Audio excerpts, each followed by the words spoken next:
Mesdames, Messieurs, bonjour, bon appétit et merci de nous suivre dans cette édition de la mi-journée. Retour à la préfecture de Mamoudzou, 24 heures après l'expulsion des manifestants qui bloquent le bureau des étrangers depuis presque 3 mois. Si l'administration annonce la réouverture du service, la situation est loin d'être aussi simple. Les manifestants ont changé de stratégie. Le blocage a fait place au barrage Alda Alidi et Abdou Kafé Mohamed. Il n'y a pas de chemin par là, c'est bloqué.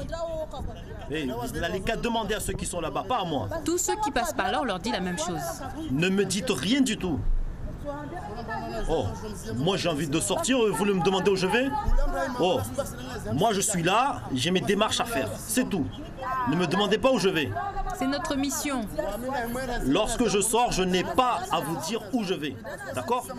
Ne me demandez rien du tout. Vous êtes de la police, de la gendarmerie, vous êtes qui vous? C'est notre mission, c'est pour ça qu'on est là.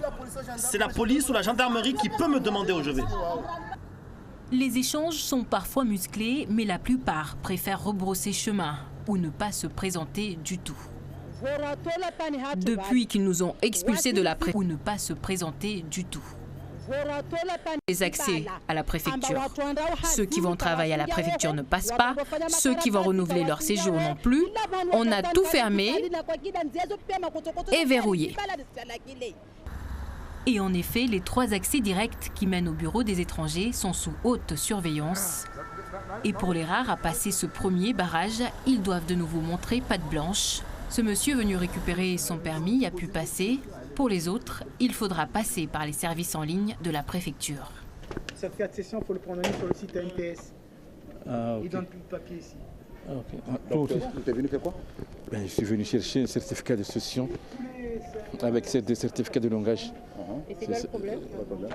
On me dit d'arrêter, il faut que je les prenne en ligne. Là, je m'en vais.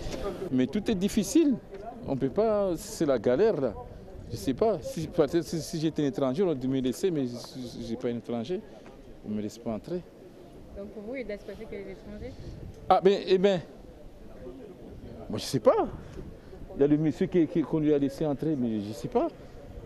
Après 2 mois et demi de blocage, l'expulsion des manifestants n'a fait qu'envenimer une situation déjà tendue, avec pour principal risque un blocage de toute la zone de la préfecture, comme ces locaux de la Caisse de sécurité sociale, désormais condamnés. Et l'on reparle de l'affaire Ousseini Balahachi, le syndicaliste relaxé pour outrage et violence, mais condamné pour rébellion sur personne dépositaire de l'autorité publique. C'était il y a plus d'1 semaine. Le parquet va faire appel, tout comme son avocat, l'avocat de Ousseini Balahachi, maître Soumeti Andjilani.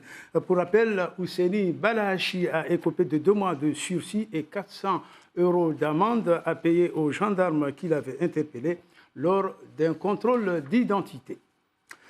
Dans le domaine de la santé, l'ARS Océan Indien vient d'établir un plan de formation bien spécifique, une première dans le cadre d'un projet 2018-2027. Ce plan consiste à engager une nouvelle politique en santé communautaire. Les détails avec Hachim Saïd Hachim et Assad Razafitser. La notion de communauté n'est pas un fait nouveau à Mayotte. L'entraide a toujours existé et pour la première fois, elle est mise au service d'un projet de santé communautaire. Il s'agit cette fois-ci de mettre en place un socle pour une nouvelle politique de santé à Mayotte. Comment conduire les politiques de santé à Mayotte? Une politique qui s'inscrit dans la proximité, une politique qui associe le Maoré, c'est ce qu'on appelle la santé communautaire. C'est-à-dire que cette fois-ci, nous n'allons plus attendre que tout vient d'en haut vers le bas, mais c'est du bas qu'on va faire germer la manière d'aborder notre santé. C'est ça la santé communautaire. La première promotion est constituée de 16 jeunes personnes sélectionnées en mai dernier après un appel à candidature. Ce sont des agents qui sont déjà dans les collectivités, qui ont des projets qui conduisent dans leur collectivité.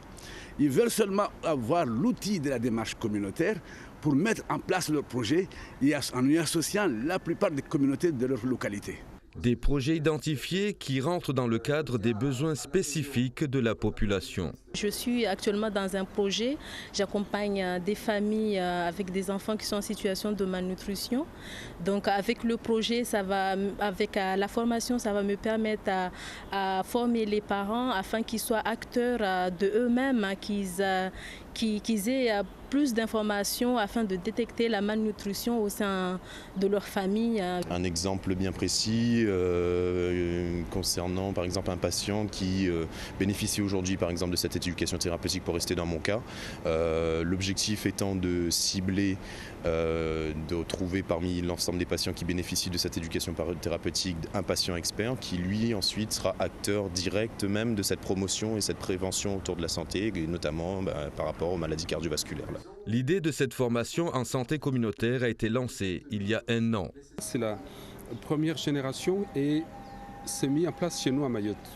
Voilà, c'est une première, tout comme c'est une première que on parte des besoins du territoire pour après adapter la formation. Donc c'est quelque chose qui va dans le bon sens de ce côté-là. J'ai même dit que pour la première fois, ce n'est pas Paris qui décide pour nous. Intitulé Diplôme universitaire en santé communautaire, co-construit par l'Agence régionale de santé et l'Institut Renaudot, la formation sera de 120 heures effectuées sur 1 année. L'enseignement, c'est donner les bases de la démarche communautaire, la méthodologie, les outils qu'on peut utiliser pour mobiliser les acteurs, etc. Et puis en fonction des stages et des lieux où il y a des actions de santé communautaire, soit qui existent, comment elles peuvent être améliorées par ces outils de démarche communautaire, ou au contraire, comment mettre en place une nouvelle action en commençant par mobiliser tous les acteurs, en voyant avec eux les priorités, etc. Donc ça, c'est toute une démarche. Et donc il y aura des allers-retours entre l'enseignement et le stage. Cette promotion 2018-2019, ovationnée à l'université de Dimbéni, sera formée sur la santé nutritionnelle. Plusieurs autres domaines de santé feront l'objet d'une formation dans les sessions à venir. C'est une visite marathon, une visite de quelques heures que Didier Robert effectue actuellement à Mayotte. Le président du Conseil régional de la Réunion s'est rendu ce matin dans une entreprise de production des œufs à Ironi et un centre de formation à Passamainti. En début d'après-midi, va être signée à Mamoudzou une convention entre le Conseil régional et le Conseil départemental de Mayotte. Didier Robert en dévoile le contenu et les objectifs au micro de Gervais Nitcheux et Farou Seni. Cette convention est très importante. C'est une première, c'est la première fois que nous engageons entre la région et le département, mettre à disposition du personnel, profiter de l'expertise de la Réunion aujourd'hui sur la mobilisation des fonds européens. Et donc tout ça, encore une fois, pour accompagner Mayotte dans son développement. Mayotte est un territoire français, donc un département français. Et je souhaite, en ce qui me concerne, que la France, ici, dans l'océan Indien, entre la Réunion, Mayotte, les terres australes et antarctiques françaises, puisse continuer à avoir ce rythme de développement qui profite pleinement aux populations. Bien connaître les procédures pour mieux défendre les droits des élèves durant leur scolarité. C'est dans ce sens qu'un plan de formation a été élaboré par l'Union départementale de la Confédération syndicale des familles. Cette formation s'adresse aux délégués des parents d'élèves et pour mieux réussir le projet, un formateur spécialisé a été dépêché depuis la métropole. Reportage Alda Lidi et Anastasia Laguera. L'image est devenue courante sur une île où l'école est en crise permanente. Des blocages d'écoles qui sont aussi la conséquence d'une méconnaissance des différents leviers sur lesquels les parents d'élèves peuvent agir pour faire aboutir leurs revendications. Bloquer les écoles est aussi une façon de procéder. Ça peut parfois être le seul moyen pour faire avancer les choses, mais bien souvent, il y a quand même bien d'autres moyens en amont de ça pour faire avancer la cause de l'éducation des enfants mahorais. Très souvent, les parents se trouvent devant le fait accompli de l'administration et que ça va dans le sens négatif, en fait, mais pas dans le sens positif de leur rôle de parents dans l'éducation. Ces 4 journées de formation organisées sur l'île par l'Union départementale de la Confédération syndicale des familles sont là pour aider les représentants des parents d'élèves à être plus à l'aise dans les instances où ils ont leur mot à dire. Quand on est parent, il faut savoir qu'on agit à plusieurs endroits. On agit dans les conseils de classe, on agit dans les conseils d'école, dans les conseils d'administration. Il y a même d'autres endroits comme les conseils de discipline où les parents ont leur mot à dire. Et parfois, ils ignorent comment le faire ou ils l'ignorent tout simplement. Ils ont leur mot à dire sur le règlement intérieur, ils ont leur mot à dire sur la programmation scolaire, sur l'emploi du temps, sur comment va se répartir le temps scolaire entre les différentes matières, français, maths, sport, etc. À quoi, par exemple, nos enfants n'ont que 3 heures de cours. Ils rentrent à 7h20 et ils sortent à 11h parce qu'on a refusé le rythme. Et actuellement, on essaye depuis l'année dernière de dialoguer avec l'inspecteur, avec les écoles, mais on n'arrive pas à changer. Donc, à partir de là, on aimerait aller plus loin. Donc, on est obligé d'adhérer dans cette association pour peut-être aller vers le ministériel pour que ça puisse enfin débloquer. Au vu des retards accumulés par le système scolaire à Mayotte, l'adhésion et la formation de délégués de parents d'élèves est devenue une priorité. Aujourd'hui, l'UDCSF Mayotte ne compte que 200 familles adhérentes sur toute l'île. Un mot de football, juste pour vous rappeler le match amical jeudi entre l'équipe de France et l'Islande. Les Bleus rencontreront ensuite la semaine prochaine, mardi plus précisément, l'Allemagne en Ligue des Nations. Petite nouveauté, le Réunionnais, le Marseillais Dimitri Payet a été rappelé par Didier Deschamps pour pallier l'absence de Nabil Fekir.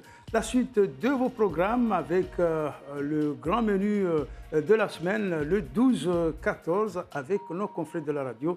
Merci de votre attention une nouvelle fois et passez une agréable après-midi.